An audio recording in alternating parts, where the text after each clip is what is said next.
Hello and welcome to Paxton Road TV, and this is Talking Points. This week's Talking Points, we are going to deal with Eric Dier, captain or calamity. We know Eric Dier is not our captain, but he's potentially leadership material.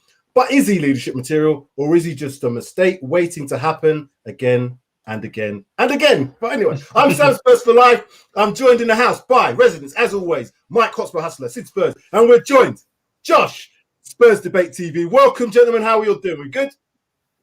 Yeah, all good. Fabulous. That's what I like to hear. So we're coming off the back of a very good performance, although probably a little bit closer than we expected it to be come the end. But the game was still a bit of a sea change. Following on from the Villa game, we're now looking like we've got a settled way of playing. As you guys find the game, we'll have a little bit of a ramble about that. Josh, how did you find the game on the weekend anyway? Yeah, good. We're improving. Arrows pointing up. I think the real test will be West Ham away and Man United. Man United will be an easier game, I reckon. So I think West Ham's going to be a real test. And it's being able to break teams down when they're pressing us and putting us on the back foot. So I'm looking forward to West Ham, and I reckon we can win, but I reckon it's going to be really close. But until we've beaten a few better teams, I won't be getting excited just yet, mate. I was thinking that Newcastle game was going to be a bit of a challenge because of the new owner bounce as such, and it did prove that within the first minute and 47 seconds. But to be fair to Tottenham, we made them look awful. Newcastle weren't very good, and they've got a lot to do. They've got a lot of money to spend, and they've got a lot of money to spend. So I'm sure they'll get it right at some point. But maybe if they go down, they might have made the wrong choice. Anyway, Sid, how did you find the game?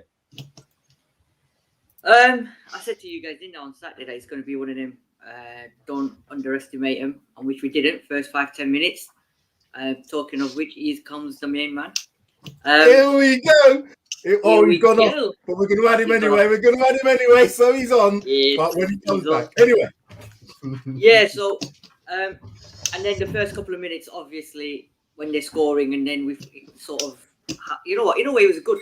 The fact that they scored so early on, it brought us back into the game, and after that, we totally dominated, absolutely dominated. But what do you call it? Yeah, good game. Kane showed promise. Son was amazing. Skip and Højbjerg were decent, and Liverpool have just scored 1-0. Salah, and apparently, I'm a celebrity. I'm a celebrity. They've already got a couple of Newcastle players and the chairman lined up. So, hey, here we go.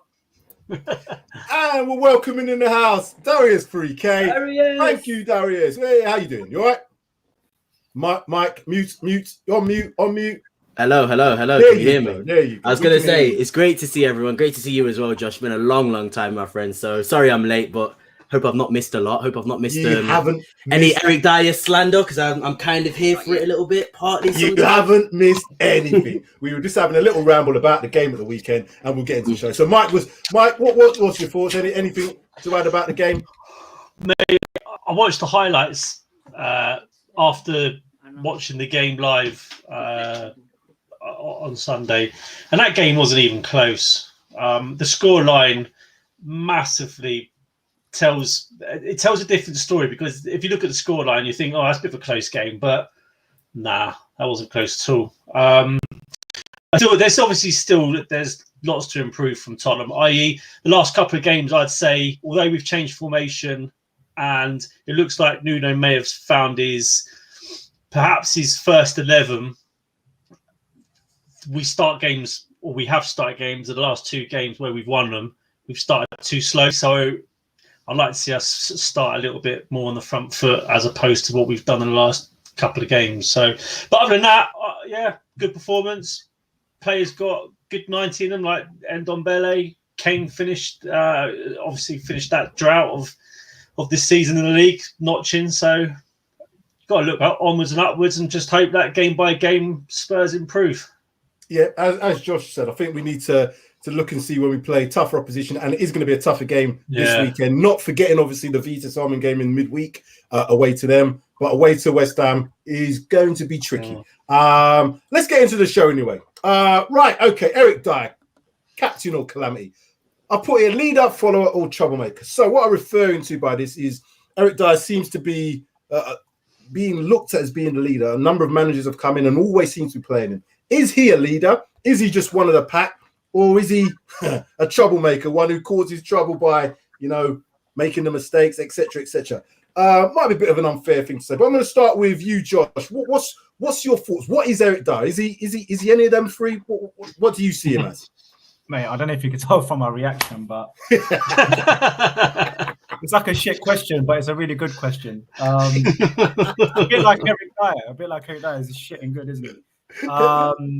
I mean, look, he's a mixed bag. He's a mixed bag, gents, and that's why it's such a good question. And it's good to be on here to debate this because, it is a really good debatable one. I think if you look at the mistakes versus the good stuff, they more or less balance each other out.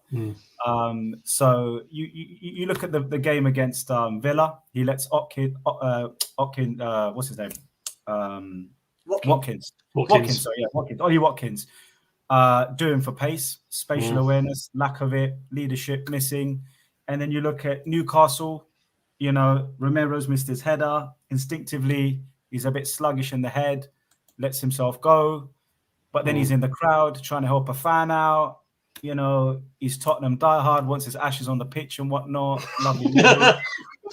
I hate that saying so much. I hate that quote so much, man. So yeah, exactly. This is what I mean. So I like the love, the passion, the hunger, the face, the facial anger and all that good stuff, right? And I think he thinks he's a bit of a hard nut and all that.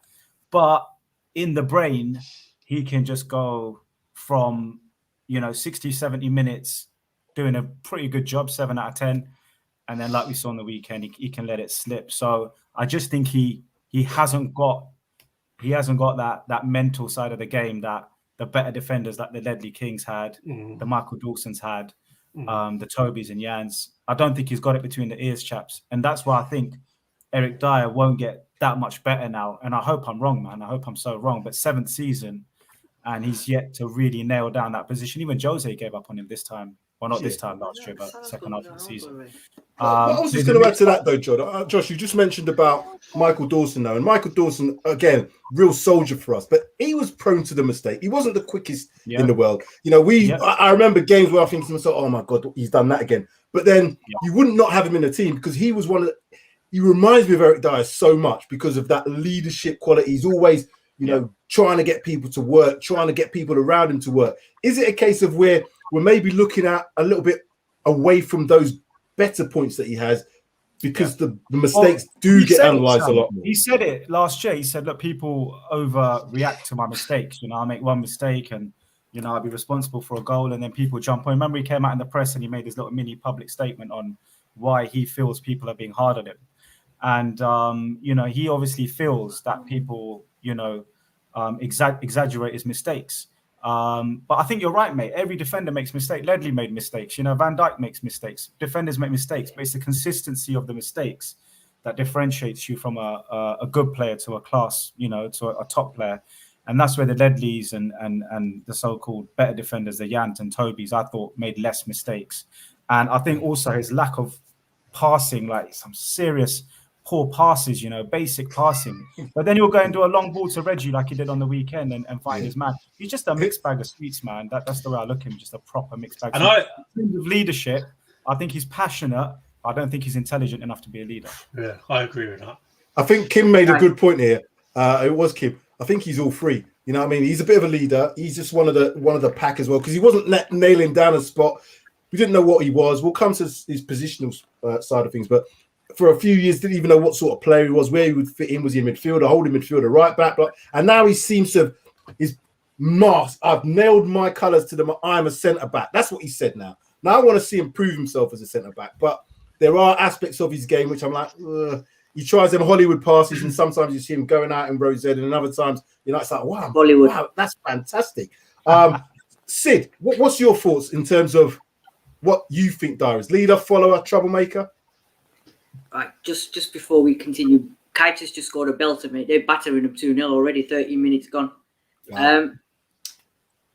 Do you know what? I agree with exactly what Josh was saying. He's all three, and obviously you've got to add in the lifesaver at the end as well now. But I think a lot of people are judging him on the last season where him and Sanchez were a double act, weren't they? A Calamity double act. But in terms of commitment, passion, I think he's what you said, Sam. He's like Dawson. He's proper Tottenham.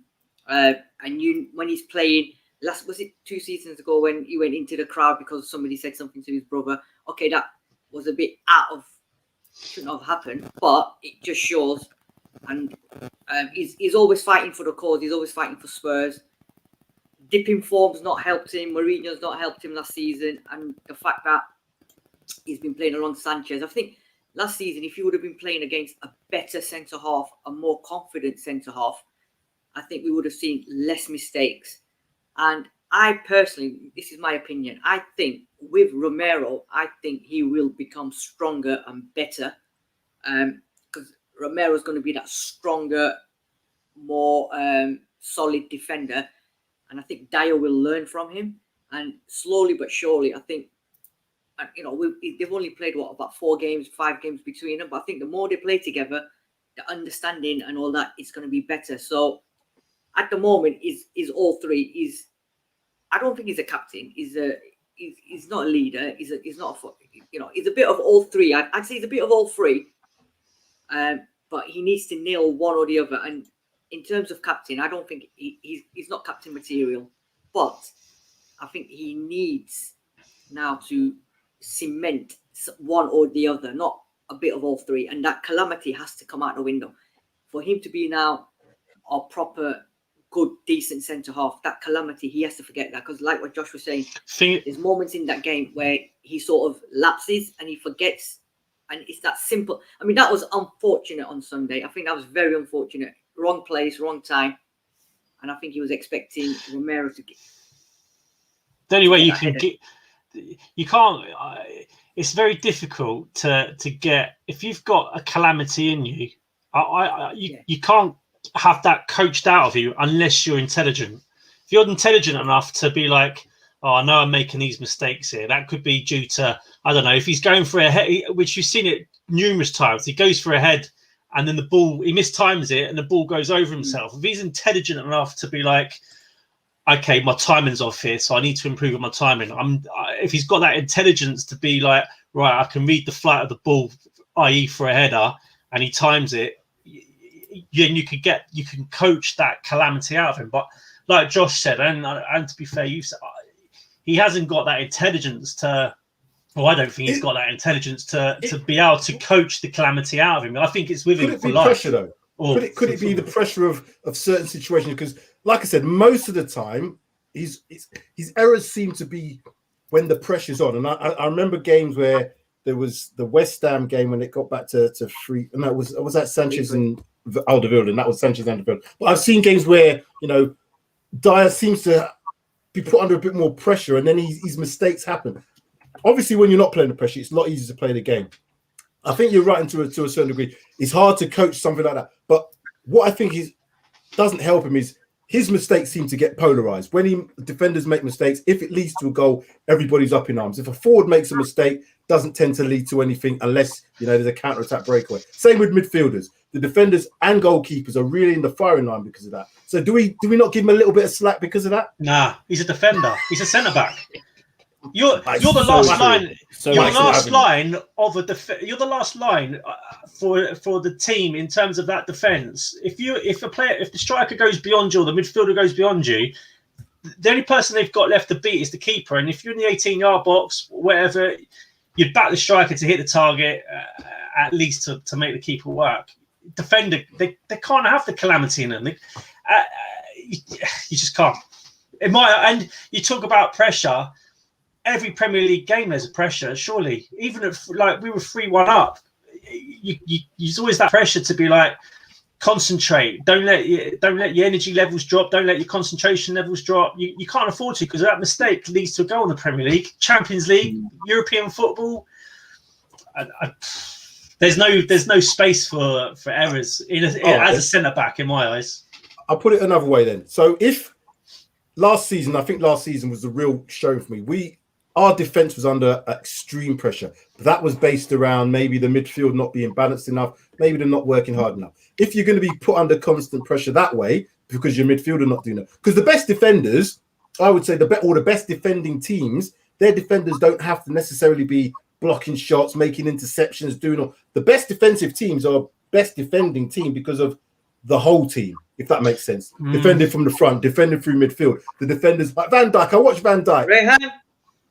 And he doesn't have to do much. But when he does his stuff, he does it very, very well. But he's not under pressure constantly because Liverpool, obviously a top echelon team. Would we not have to think about that if we had, and it might be proven this season with Skip and Højbjerg being there, he might be under less pressure. What's your thoughts on that, Darius, on that? I guess that kind of goes in hand with what Josh was saying, and Josh made a few good points that I sort of wanted to just comment on this.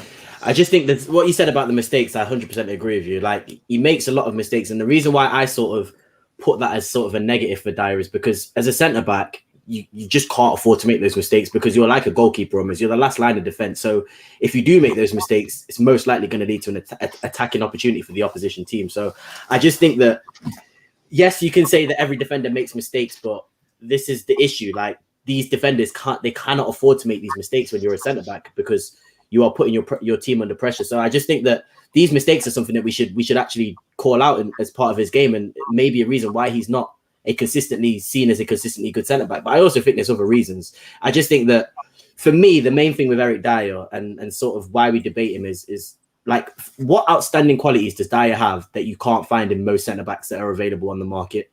And when I say that, I think, are we holding on to Dier for almost sentiment? Because it's like, I was trying to think of analogies to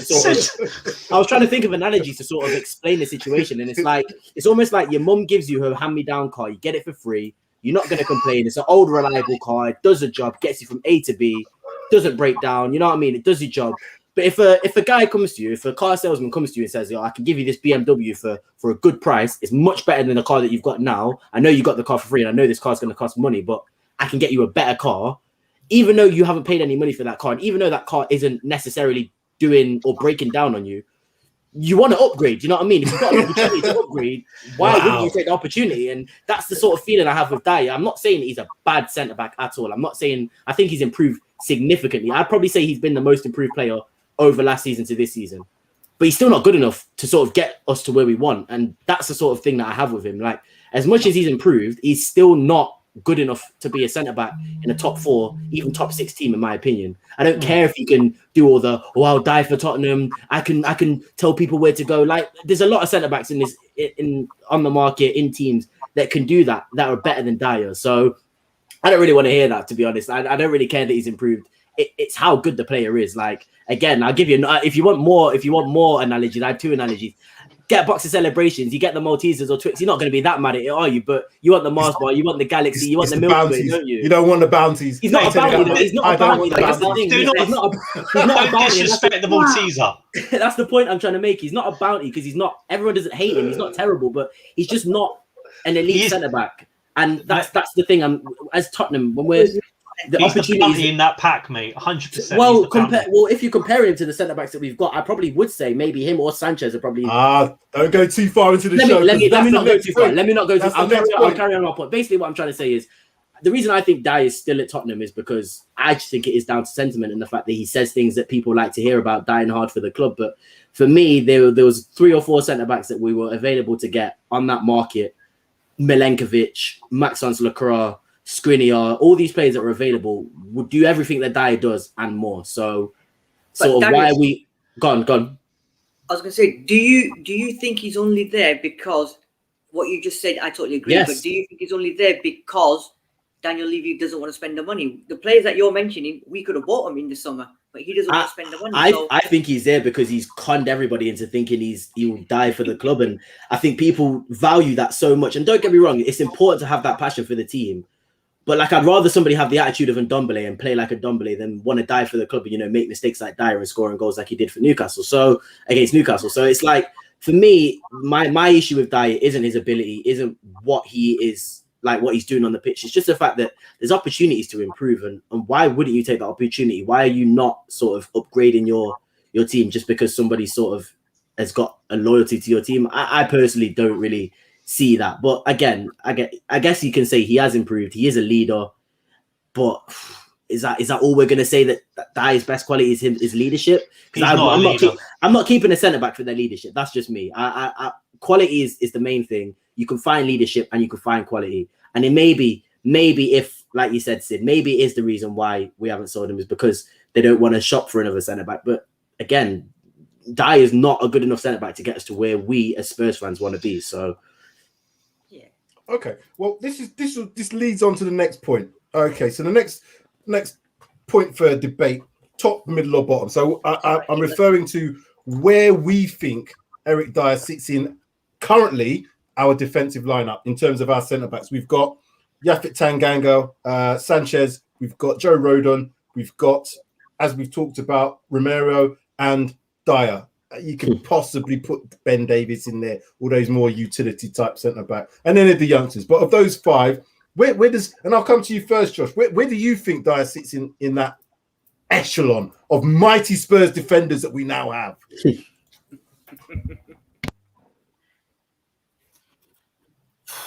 I think they're all shit, man.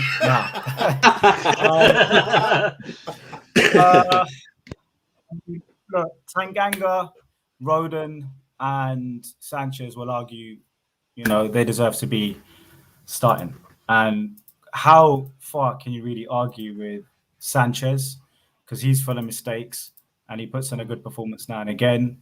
Rodon would argue, he deserves to be there.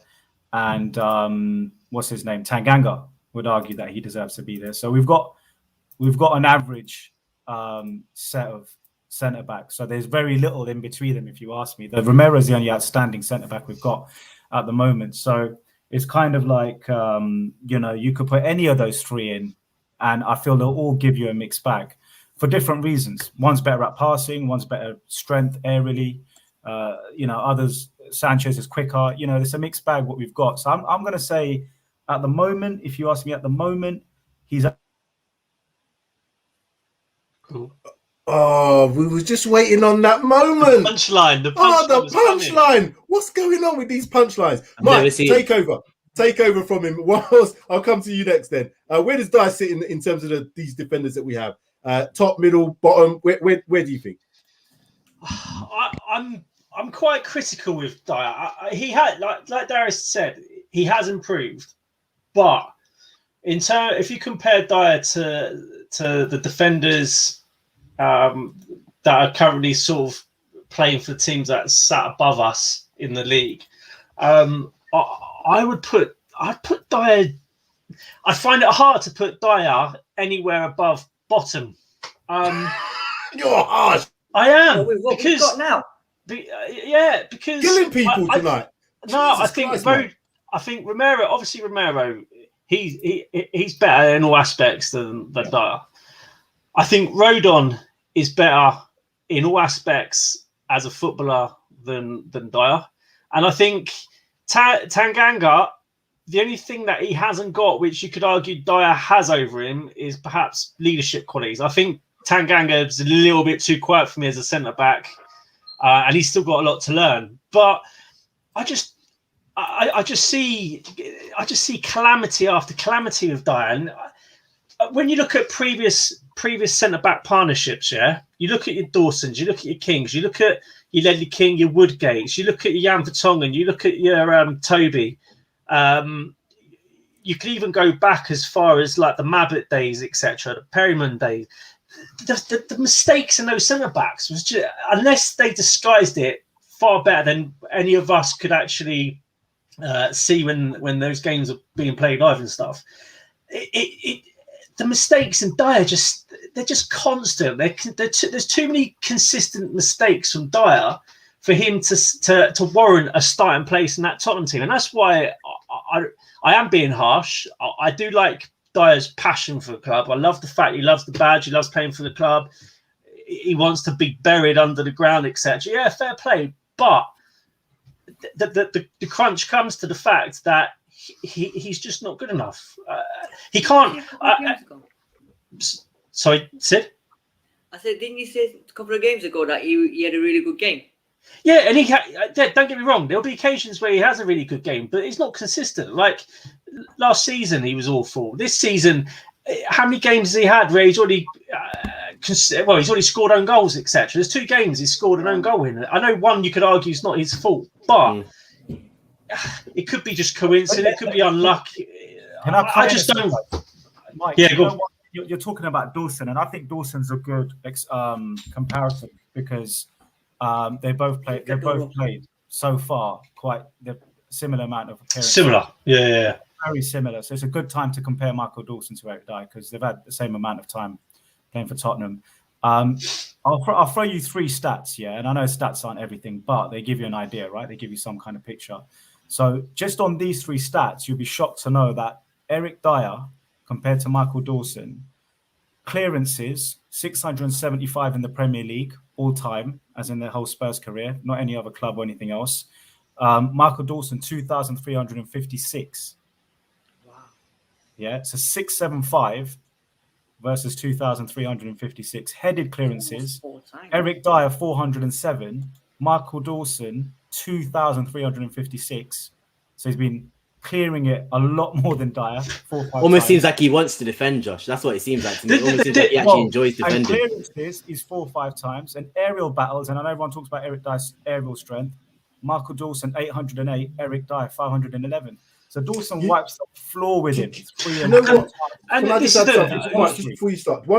Because we do this as well, and this is the sort of thing which I do with people like Harry Maguire. I've got a confirmation bias against Harry Maguire. I think he's a rubbish player. I don't like him as a player, but his stats back up that he's actually a very good defender. But every time I see him play, I always pick out, he's done that wrong. He's done, and the weekend again, he wasn't fit, and it came up awful. That was his worst game I've ever seen. He was terrible. Are we doing the same sort of thing with him? Because one of the stats that I really like to see, apart from all those, because I keep saying, is it great to see your defender having all them headed clearances? Is it great to see your defender blocking all them shots? I'm not so sure. But the one that I want to know, and I don't know it, is errors leading to goals. How many errors do they make that leads to goals? That would be a really interesting thing. Dawson is on 3 errors leading to goal, and Dier's on 6. That's what I like, Josh. He comes with the stats. That's it, mate. 100. Love that. But you also, you go... The only one where Dier's better than Dawson and King is attacking. So he scored a few more goals, but he's not there to attack. He's there to defend, isn't he? Primarily. I'm not sure that matters that much, to be honest, mate. How many goals he scored? You're right. But we also go back to defenders. And those defenders that we've talked about just now, you look at your Rio Ferdinand, your Vidic, you look at your companies, you look at your Ledley Kings, your Mabberts, your John Terrys, etc. Those centre-backs thrived under pressure. Chelsea, how many times with the formation, the tactics that Mourinho used at Chelsea, where Chelsea were literally backs to the goal, they still grinded out results, kept clean sheets. Likes of John Terry thrived under that. Ashley Cole thrived under the pressure. Does that come with success and sort of?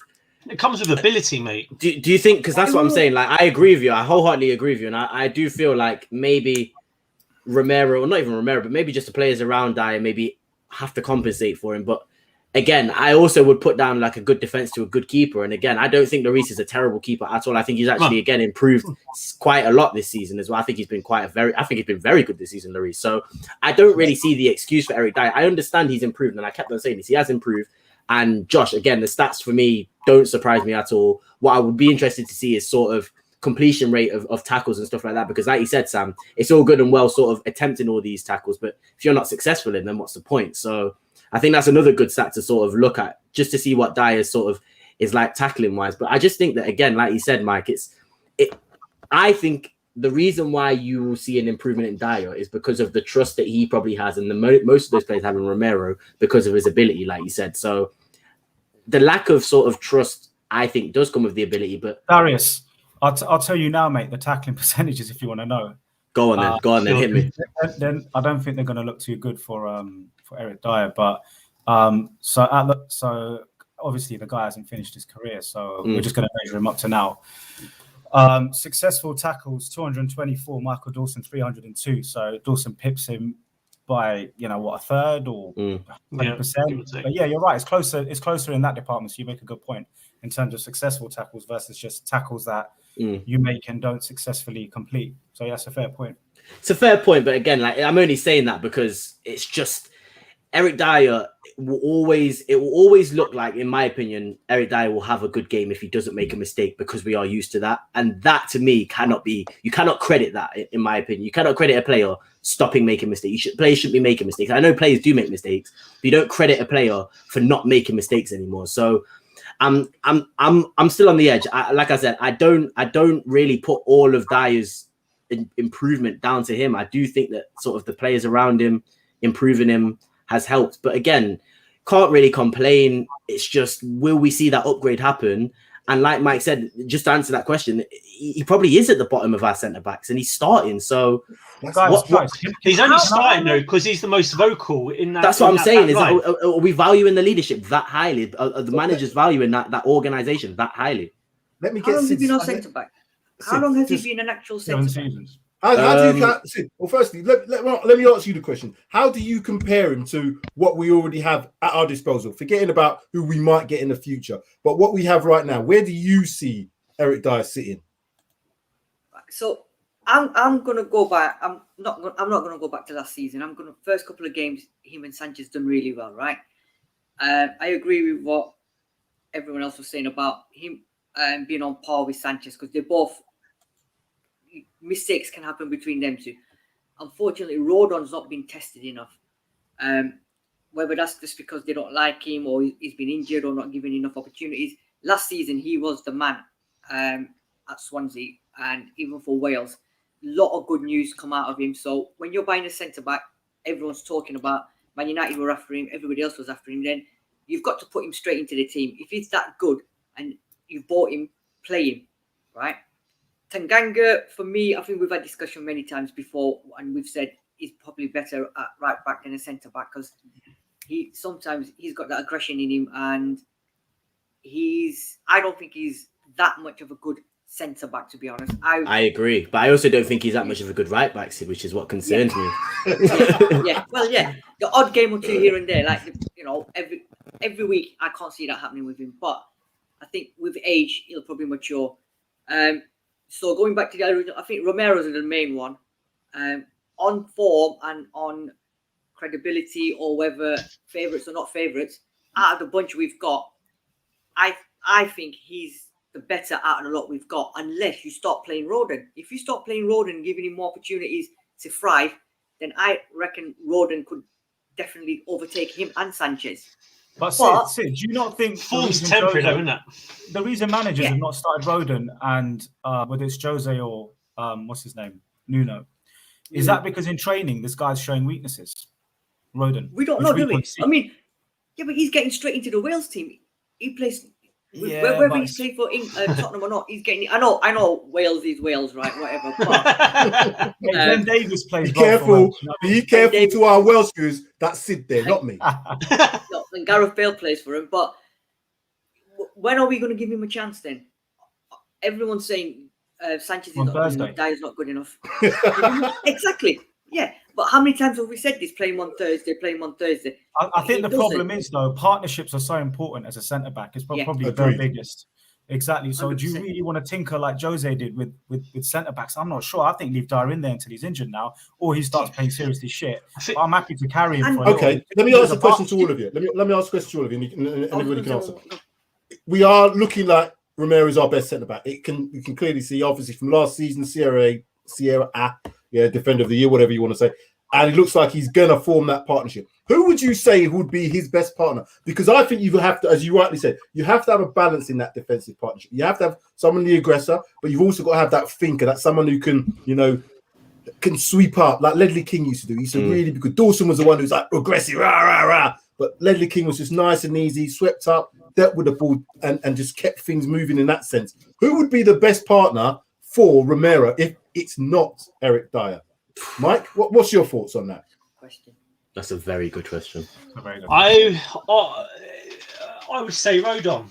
From what I've seen so far, I think Rodon could be I think he could be the player. I think Rodon, from what I've seen so far, Rodon, he's good on the ball. He can actually pass the ball, but far better than what Dier does. He doesn't give the ball away as much as Dier does. I think his concentration levels are better.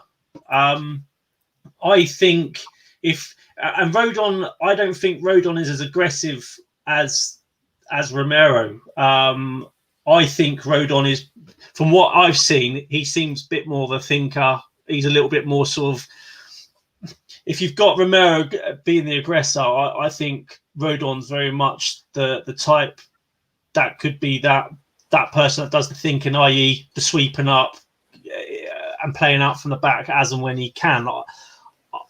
I don't think Sanchez, I'm not even going to go into Sanchez, it's a waste of time. That's a whole other show. So that's a whole other, yeah. And Tanganga, I think he's got the potential to be a great defender. However, I don't see him as a centre back. I think he's too small for a centre back, and he's too quiet as well.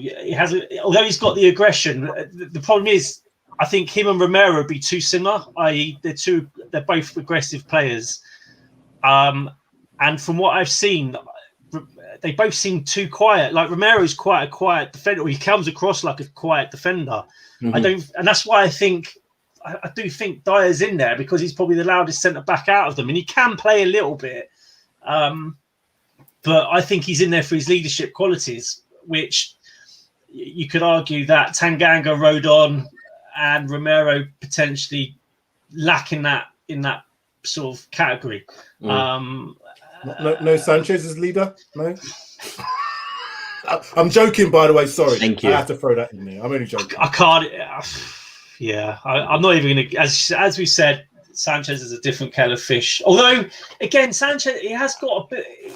He's not been terrible this season, has he? No, he hasn't. He has got potential, but I just don't know if we'll ever see him fulfill the potential that he might have. You know what else it is, Mike? I think that he's very similar in the play style to Romero. Like, you're never going to put Romero and Sanchez as a centre back partnership. So if Romero's starting, that's like two players wanting to win the ball high. You know what I mean? If Romero's starting, Sanchez will never ever start. So, but my issue with the centre back is if you've got Romero being the aggressor, you do need that lateral thinker that's just going to be like, okay, I'll let Romero go for the interceptions and go for the header and be that aggressor, and I'll be that person that will sweep up and tidy the back line as and when the ball comes through. But that comes. I think. And this is what I was. Sorry, man. Go, carry on. The two issues with Dier there is he's not intelligent enough to think about. What if Romero misses that pass or misses that head or misses that interception? He hasn't got that intelligence to think, I'll just cover around the back just in case he misses it. And the second one is, if Romero does get beat, Dier's not quick enough to cover that ground and close that striker down if that striker's in on goal. Dier's not going to get there. He's you know what? The one thing I will say about that, he's deceptively quick. I'm not saying he's rapid. He's not as quick as Sanchez. But I've seen him recover when I thought, he's never going to get there. But he has recovered. What he does do, though, is he gets a bit rash with his challenge. So if he does recover, I've seen him make the challenge and then give away a free kick. Or I mean, he's not clean in the way he does it. But he's not as slow as I thought. And I was the same. I really thought he was slow. Josh, do you think... I think a lot of people are saying Rodon and Romero going forward.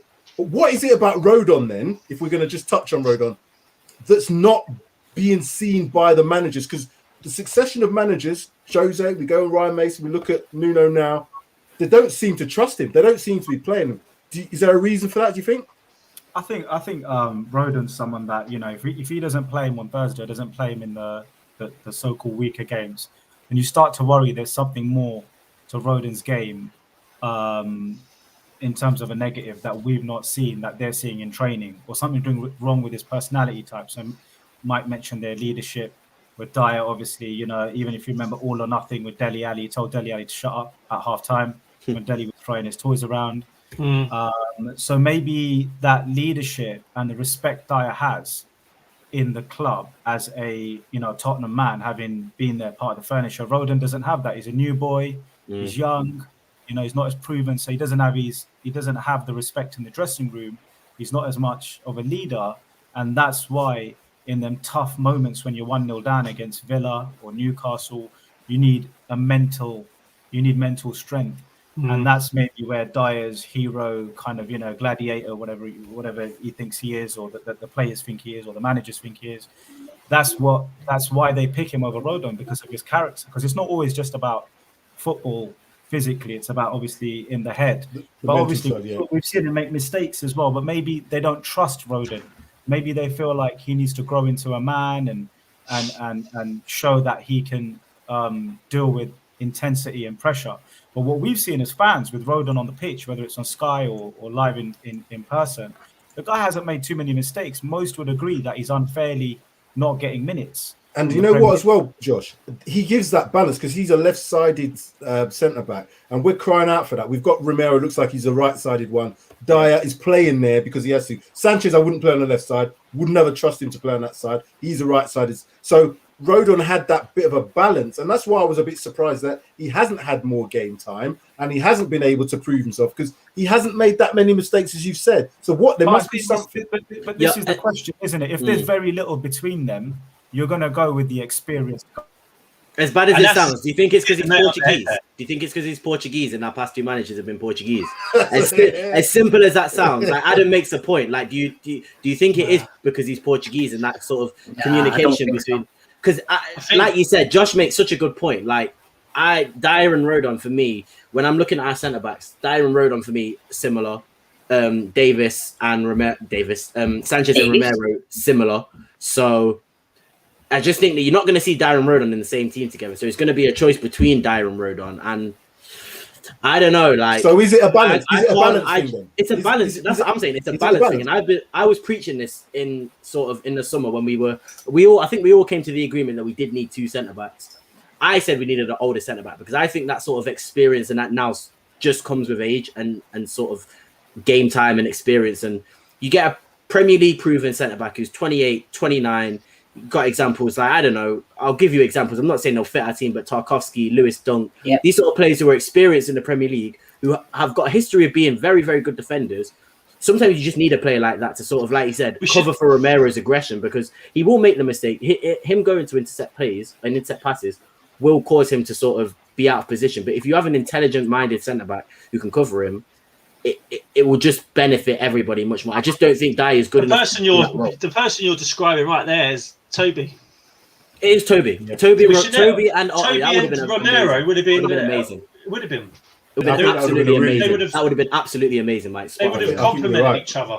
I think 100%. You know what? Even Vertonghen being left-sided, I think that would have been that'd have been even more. Yeah, because Vertonghen's a ball player, very calm, very, you know what I mean. Seems like he could. And Romero being the aggressor, I think that's talking about a player other than Eric Dier. So let's get on to the last part. Right, okay. Sell, keep, or make good. Do we as Spurs sell him at the earliest opportunity? Do we keep him as a squad player? Or do we look to Nuno to improve him and make him better? Can he be improved? Can he be made into a better player? Because we've all said and we've all agreed he's improved in the time that Nuno's been there. Is it a matter of can he improve even more and cut these mistakes out? Mike, I'll start with you firstly. What's your thoughts? Sell, keep, make good? The only reason right now that I would say we keep him is because I think there's other players within the defence that should go before him, i.e. arguably you could say Sanchez. Then saying that, if I got a good offer for Dier, I tell you when we should have. I'm going to contradict myself here massively. When Man United came in for a £40 million bid, we should have taken it. We should have taken it. We should have ran with the money. 100%. But we did, and we're stuck with it. And the thing is, like, there's no point in selling him, like you said now, because the value's not going to be there. 50 million for Dier. If you don't take 50 million for Dier, you're never going to get that again, are you? What's the point in selling him? No, we should have sold him to Man United. I agree. We should have taken that money, Mike. Definitely. 100%. But I mean, if we was given an opportunity between Dier and Sanchez, I'm keeping Dier just on the basis that I think we could get more for Sanchez, and I don't think he's ever going to develop into a world-class centre-back. I don't think Dier will either. but I think he's probably got more character and more sort of attributes as a defender that we could utilise than Sanchez. I think Sanchez has probably got potentially more mistakes in him than Dier, and that's saying something. But yeah, I'm saying, I hate saying this. I'll keep him for the time being.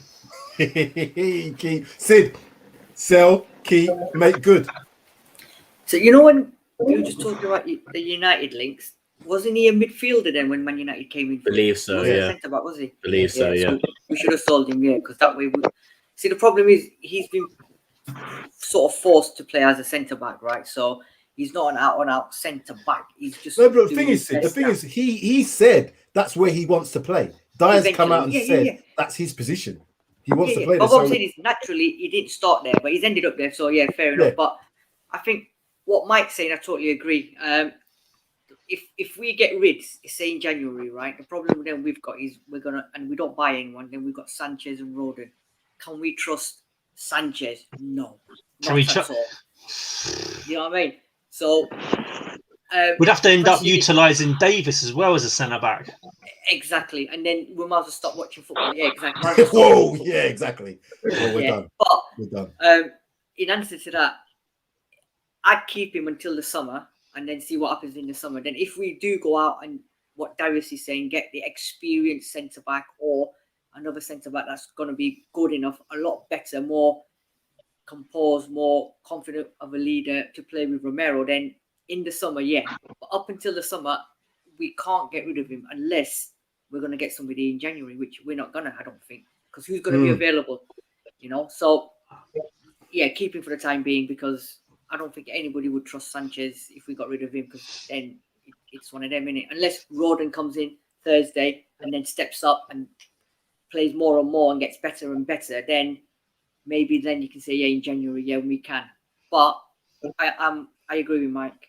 We have to keep him for the time being. As much as not everyone wants to keep him. Josh? Probably Josh isn't the right person to ask because he's not a biggest fan of Dier. But anyway, what's your thoughts, Josh? Yeah, look, I think for 70 grand a week, he's 70 grand a week. Do you know what I mean? Like, you were talking about cars earlier. He's not a BMW. He's not a Rolls Royce or Mercedes or anything. He's a flipping whatever he is. You know? I was just about to. I was going to say Micro or Focus or something. Yeah, but look, a Nissan Micro, and we've all had one. They do the job up to a certain point. That's it. That's right. So you need a little run around in the house. You know what I mean? Just so you can park it at the front of Tesco's and take a little whack from the trolley and not give a shit. So it is what it is. Absolutely terrible. It is what it is, man. It's 70 grand a week.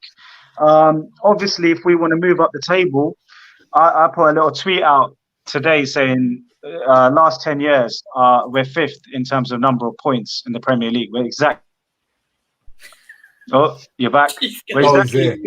We're exactly fifth in the Premier League. If you look at the last 10 seasons, if we want to get to fourth, we need to improve our defense, and we've done some of it in Romero. But I think Romero with another quality centre back. Imagine we had a Skriniar there already. That's the leader. Romero. That's the leader we need, mate. We'd be. I'm pretty sure we'd be near the top of the table. I know we're near it now, but I'm talking Christmas, January, March. When it really matters. So I think he's a squad player. I think a question would be, would you sell him or Sanchez? And if you ask me that question, I'd sell Sanchez personally. Get more money for Sanchez. I think you'll get more money for Sanchez. Younger player. He's like you said. He's quick. He's got more potential to improve. Although I don't think he is, but there's more potential that people might see in Sanchez than Dier. I think Dier's just going to be like that for me personally. But that. Sorry, Josh. No, I was going to say, look, if I had the choice here in the summer, I would sell him on the basis we bring in an improvement, right? Obviously, you don't want to bring in another new Rodon potential man and sell Dier. It doesn't make sense for me because he's still got some stats there. He's got better stats than Toby in clearances, tackles as well, which shocks everyone. If I said that to you, without doing my research, you'd think I'm mad, but I can prove to you he's got better stats than Toby as well on tackle success. And you never think that. You just never think that. So the man deserves credit as well. And he listens, right? The managers like him because he listens. And, he's a squad player, but Is he going to improve us going into the next 3 years? Nope. Is he better? Would I sell him or Sanchez? I'd sell Sanchez personally, and I think he's a squad man. But if we have him next year and we haven't improved that centre-back position, then, you know, I'm going to be out there on Tottenham High Road with the goal, do you know what I mean, helping him hold up the banners. But let's see what happens. Darius, I think you're the last one who hasn't made a comment on that. So I think I've come to you already, Mike, but I'm going to come to Darius anyway first and then come to you if I haven't. Would you keep him? Would you sell him? Or do you think he can be improved by Nuno? Unfortunately, due to our circumstances, I'm going to have to keep him solely because if we're talking about, like we said, characteristics of centre-backs, we sell Dier, there's nobody that sort of... If we just look at the ages of our centre-backs, I mean, Romero, 23, right? Rodon, 23. Tanganga, 22. Who else is there? Can't even think of anyone else. I guess he counted Davis, he's in his 30s, but I don't even want to see him sort of be mentioned, so I'm not even going to count him. But basically what I'm trying to say is all the centre-backs we've got are below 25. I do believe you need at least one or two experienced centre-backs of good quality to sort of help and just be that enforcer, like you said. There's nothing wrong. I'm not saying that Dier's leadership skills is something to sort of bash on. I credit him for that, but there are many, many other centre-backs on the market who you could even probably get on a free transfer that can do what Dier does and defend better than Dier and probably make less mistakes. I mean, if Chelsea can go and get Thiago Silva for a free and he's 36 years old and he's still doing what he's doing in the Premier League, there's definitely a market out there for centre-backs of a little bit more experience to just, you know, there's nothing wrong with buying older players if they fit what you need them to do. Like, for example, a second striker who was older, I wouldn't mind that. A centre-back who's older, I wouldn't mind that because it will help the players around him. So I would keep Dier because he's 29, the most experienced centre-back there. Tottenham guy, he, like you said, he listens. There's obviously positives to take from him because every single manager loves him to bits. I don't know if it's just because he speaks Portuguese, but yeah, he does seem to be on everyone's. I'll tell you what, like with Sissoko, he's 27. He's 27, Darius. He's only 27. More left. Oh my gosh, that's crazy to me. I thought he was 29. I didn't even know. Like Sissoko he had pictures of all the managers in compromising positions. That's the only way. Sissoko had some superb snaps, I should say, that he was bulletproof until he decided he wanted to go to Watford. So I think Dier might be on the same sort. There's no point in selling him as well, though. Like we said, like you're not going to get 50 million ever for Eric Dier anymore. You probably might even be able to. You might actually be able to get about 35, 40 million for Sanchez, 35, 40 million euros for Sanchez. So it's not me saying that Sanchez is a worse striker or anything, a worse centre back or anything. It's just situations that the situation that we're in. Dier is important to our team as much as I don't want to admit that he is important to our team. But like we've said, if the upgrade's available, then do it. Let me not screen your name, but a name that's kind of like I was looking at this player and thinking, yeah, I could see the same sort of leadership qualities.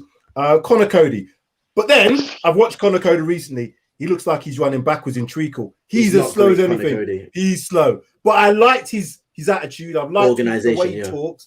Organisation, very similar to Dier, but would he be an upgrade? I think his pace would. I think Lewis Dunk is perfect. That he'd be the perfect one for He's me. basketball player, though, isn't he? Yeah, but we need that. Whisper in my ear from my young one here. He said, "Mention Boateng." Oh no, he's not even. He can't even walk without getting injured. He can't even walk without getting injured, mate. Two games and he'd be on the. He's great centre back. Great centre back. Yeah, he's a good option to have as a backup. The problem with Dier, I mean, he's not even. When's the last time he even got into the England national team? Like, I don't think he's been in India's squads, has he? No, not recently. Not recently. So that's how far back he's sort of. He's just so far back in the pack in terms of the England squad. Yeah, we're playing him at Tottenham week in, week out as if he's sort of a first team important player, which I suppose you could argue at the moment he probably is, just because there is some form of partnership growing between him and Romero, but they haven't really been tested by what I would class as a top team. West Ham, if it's Romero and Dier against West Ham, we'll then soon know how good they both are as a centre-back partnership. And that's going to be a tough game against Antonio. We're going to see when they come up against Antonio, what we're going to really see, because that's the test. But I think someone like Romero could deal with that. I'm 100%. Not so sure how Dier might be, but that's what we're going to have to see. let me come round to all of you and get your final thoughts on our show. It's been a good one today. Josh, I'll start with you. So, Dier, for you, is he going to be remaining a Spurs player as of next season, do you think? He's still got, 3 years left on his contract? I think he just signed it. So, a lot of sighs I can hear up and down the country. Look, the thing is, keep him as a squad man because he knows the league, you know, and he can come in and do a job against weaker sides. We saw that on the weekend, and we saw that against Villa. But it's not going to take us to the next level, unfortunately, Eric Dier fans. I don't believe it is anyways. So I say keep him as a squad man if he's agreeing to be a squad man. But I feel like he thinks he should be England's number one. I think he feels like he should be Tottenham's number one. So I don't think you want a player who's going to potentially become a bad apple. So sell him in the summer, improve that position massively, and let Rodon be the squad man.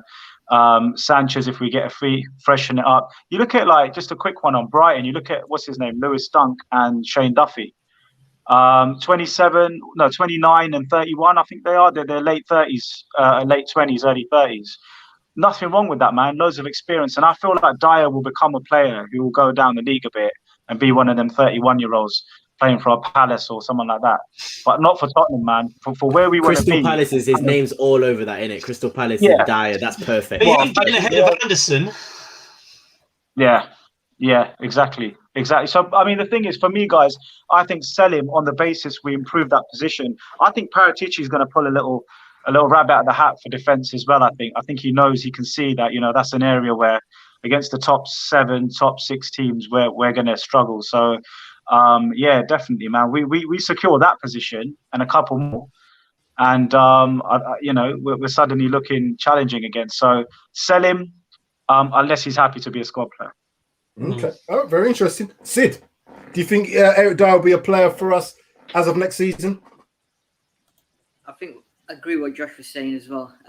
It all depends on in the summer. Paratisi is obviously looking.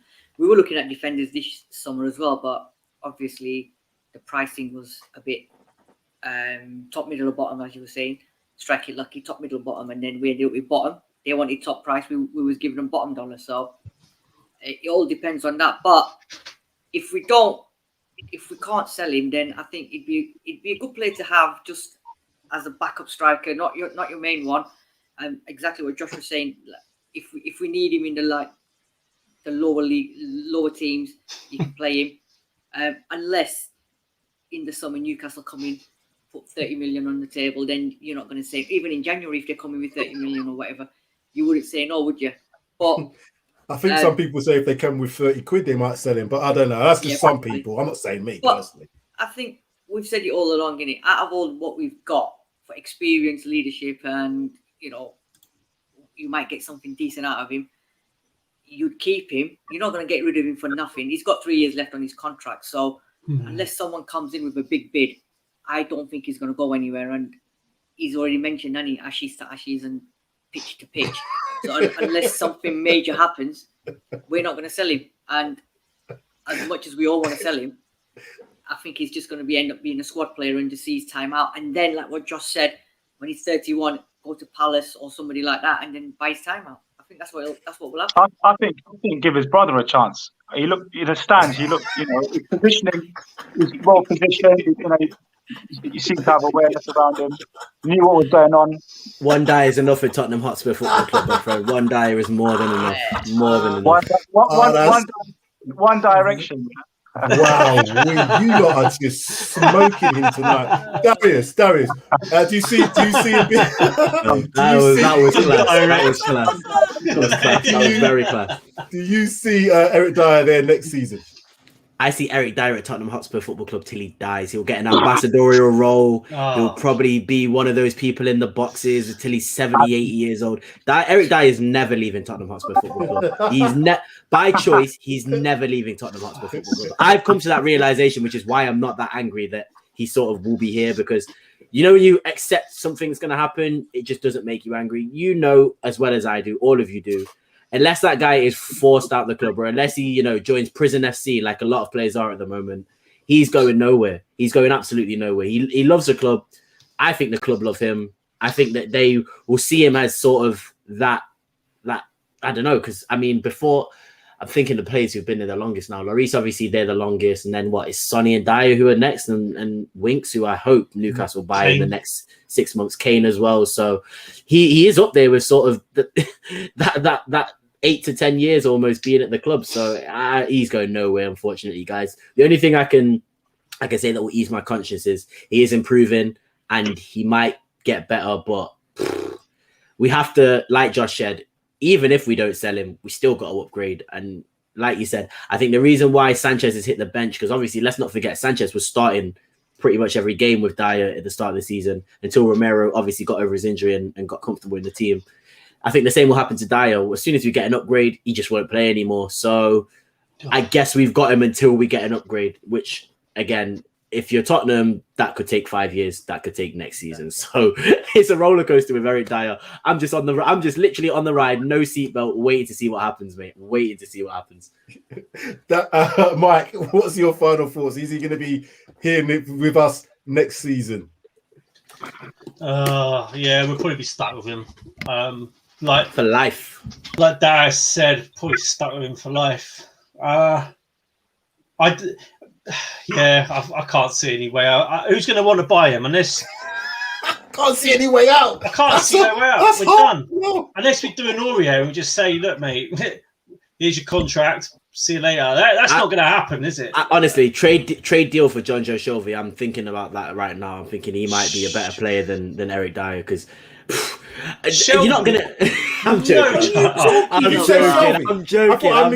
Okay, you must be joking. Yeah, you have to be. Wow. Get rid. I can't. I want to get rid, but like Darius and Josh said, I think he's here for the long term basis, purely on the basis that I can't see anyone who would want to come in for him. We missed the trick with Man United, £50 million. We should have driven him to Old Trafford and just dropped him off outside. Knocked on Fergie's door and said, "Give me my 50 million. Here's Dier." And you can pay over 5 years. I would have told Fergie, you can pay over 10 years if you want. You can pay us £5. I'm pretty sure Jose was in charge when he wanted him. So I mean, Jose was doing us a favor and then came to the club and flipping solidified him in our team. So thank you very much, Jose Mourinho. He might end up in Roma, chaps, because obviously that'd be a good move. You know what? He suit Italian football. He'd probably thrive at Roma. He would probably thrive at Roma. I would not be surprised if that happened. Yeah. We're stuck with him for, like you say, life. Oh well, 25 to life. Let's look forward to Nuno improving him immensely. Then, so I'm going to come to Josh. Where can people find you, Josh? They can find me anywhere, really. Find me in the pub garden. I'll be in there most days. You can find me on Spurs Debate UK on Twitter, Spurs Debate TV on YouTube, and the odd appearance on We Are Tottenham TV. And subscribe to this channel first and foremost, and hit a like, because this channel is one of the best ones, I think. I'm surprised you guys didn't win an award, man, but definitely next year.